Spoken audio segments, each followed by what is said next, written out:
परभणी शहरातल्या संजीवनी मित्रमंडळाच्या वतीनं भाजप विधानसभा अध्यक्ष आनंद भरोसे यांच्या नेतृत्वाखाली पहिल्यांदाच परभणी शहरात सोमवारी 5 ऑगस्ट रोजी भव्य कावड यात्रा काढण्यात आली।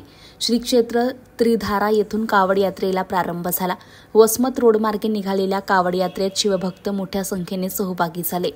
त्रिधारा येथील त्रिवेणी संगम असलेल्या नदीपात्राचे विधिवत या ठिकाणी पूजन करण्यात आलं। त्यानंतर कावड यात्रेला सुरुवात झाली।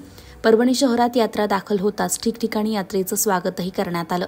विविध पथकांसह शिवभक्त भक्तिमय वातावरणात खानापूर फाटा, वसमत रोड, छत्रपती शिवाजी महाराज पुतळा, नारायण चाळ मार्गे अष्टभुजी देवी मंदिर, गांधी पार्क, छत्रपती शिवाजी महाराज चौकात सायंकाळी 6 वाजता यात्रा आली। भारतातले सर्वात मोठं मृत्युंजय पारदेश्वर मंदिरात शिवलिंगाचा अभिषेक करून यात्रेचा समारोप करण्यात आला। कावड यात्रेत हजारो शिवभक्तांनी सहभाग घेतला। सायंकाळी उशिरापर्यंत कावड यात्रा सुरू होती। यावेळी ठिकठिकाणी पोलीस बंदोबस्त देखील लावण्यात आला होता।